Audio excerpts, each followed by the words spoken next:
yang dialami manusia setelah hari kiamat, dan berperilaku mawas diri sebagai salah satu bentuk keimanan kepada hari akhir. Ya, dan sekalian, apa sih itu iman?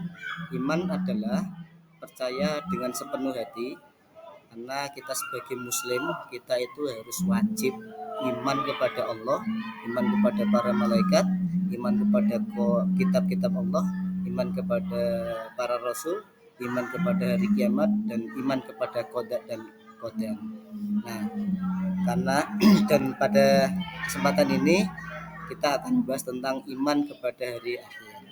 Iman kepada hari akhir itu adalah iman, hari akhir atau bisa disebut dengan hari kiamat, itu merupakan rukun iman yang kelima. Iman kepada hari akhir artinya itu mempercayai bahwa hari kiamat adalah suatu hari akan datang di mana seluruh alam semesta hancur dan kehidupan yang kekal akan menanti. Itu adalah hari akhir. Kemudian dalil tentang hari kiamat itu ada dalam Quran surat Al-Hajj ayat 7 yang berbunyi, wa annas sa'ata atiyatul la raiba fiha wa annallaha yab'atsu man fil qubur, yang artinya sesungguhnya kiamat itu pasti datang, tidak ada keraguan padanya, dan sesungguhnya Allah akan membangkitkan siapapun yang di dalam kubur. Quran surat Al-Hajj ayat 7. Nah, itu adalah dalil tentang hari kiamat. Hari kiamat itu dikelompokkan menjadi dua, teman sekalian. Yang pertama kiamat sugro atau kiamat kecil. Kenapa dinamakan kiamat kecil atau kiamat sugro? Karena peristiwa berakhirnya kehidupan hanya sebagian makhluk di dunia ini saja, seperti kematian, kecelakaan, kemiskinan, bencana alam, bencana sosial, dan lain sebagainya. Yang kedua, kiamat kubro. Kiamat kubro itu adalah kiamat besar. Kenapa dinamakan kiamat kubro atau kiamat besar? Karena terjadinya kehancuran ini yang menimpa itu seluruh alam semesta. Jadi seluruh alam semesta ini hancur. Makanya dinamakan kiamat kubro.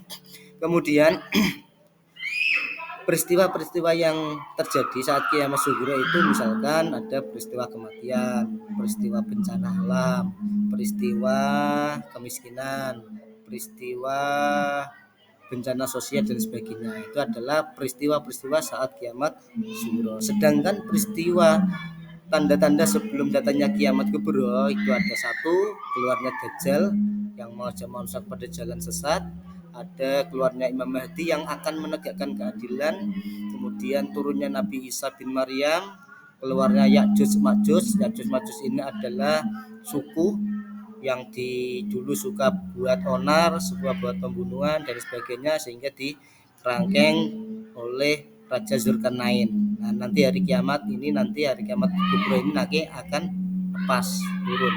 Kemudian ada lagi munculnya awan hitam atau dukhon. Kemudian terbitnya matahari dari sebelah barat.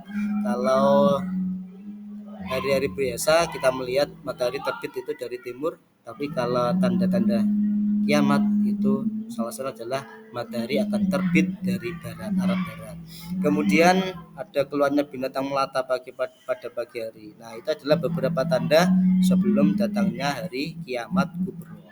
Kemudian proses kehidupan di alam akhirat itu ada alam akhirat, alam barzah. Jadi manusia setelah meninggal semua itu akan mengalami namanya alam barzah atau alam kubur. Kemudian setelah alam kubur itu ada yaumul ba'ats, hari kebangkitan. Setelah dalam kubur kemudian dibangkitkan. Setelah dibangkitkan kemudian adalah yaumul mahsyar, di mana umat manusia mulai dari Nabi Adam sampai Nabi Muhammad itu dikumpulkan dalam padang mahsyar, dinamakan yaumul mahsyar. Setelah di yaumul mahsyar ada yaumul hisab. Ini adalah hari perhitungan amal, baik amal jelek, amal baik atau apapun itu akan dihitung. Setelah dihitung di yaumul hisab ini nanti ada yaumul mizan, hari pertimbangan, ditimbangnya amal. Jadi di yaumul mizan ini nanti ditimbang semua amal ditimbang, amal baik maupun buruk ditimbang. Setelah amal itu sudah ditimbang, kemudian menuju yaumul jaza. yaumul jaza. Yaumul jaza itu adalah hari pembalasan. Hari pembalasan itu kalau di dunia melakukan hal yang baik maka akan dibalas dengan baik. Kalau di dunia ini melakukan hal yang tidak baik maka akan mendapatkan balasan yang tidak baik. Setelah itu baru ditentukan apakah masuk neraka atau masuk surga. Nah, itu adalah beberapa proses kehidupan di alam akhirat, mulai dari alam barzah, yaumul ba'ats, yaumul mahsyar, yaumul hisab, yaumul mizan, yaumul jaza, dan selanjutnya adalah neraka atau surga. Nah, itu kemudian nama-nama surga, ada surga Firdaus, ada surga Aden, surga Ma'wa, surga Naim, surga Khuld, surga Darussalam, surga Darus Muqamah, surga Darul Akhirah, surga Husnul Ma'ab, surga Husna. Itu adalah beberapa nama-nama surga. Penjaga surga siapa?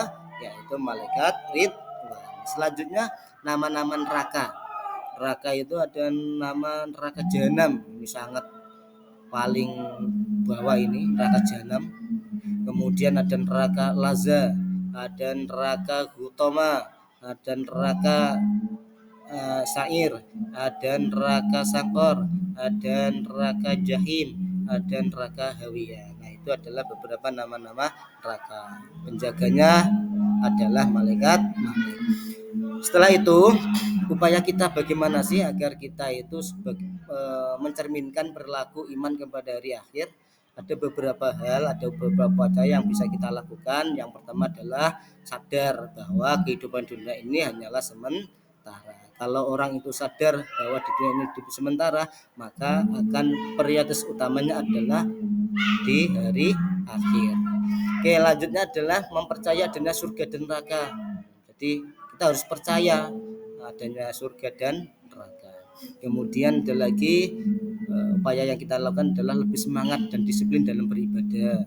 Kemudian lebih semangat dan ikhlas dalam beramal soleh. Jadi jangan pamer, jangan diolok-olok lagi kalau beramal soleh. Kemudian lebih berhati-hati dalam berbuat sesuatu. Ini karena apa? Karena di hari akhir ada namanya hari pembalasan, hari yaumul jaza, hari pembalasan. Kalau melakukan hal yang baik maka akan dibalas dengan baik, kalau yang kurang baik maka akan dibalas dengan baik. Kemudian mengisi waktu luang dengan hal yang bermanfaat, dan selanjutnya adalah jangan lupa senantiasa berdoa kepada Allah dan meminta pertolongannya. Mudah-mudahan dari upaya-upaya itu kita tercermin berperilaku kita adalah perilaku iman kepada hari akhir. Nah, demikianlah yang bisa sampaikan tentang materi tentang hari akhir. Mudah-mudahan bermanfaat dan berkah untuk kita semua. Terima kasih. Wassalamualaikum warahmatullahi wabarakatuh.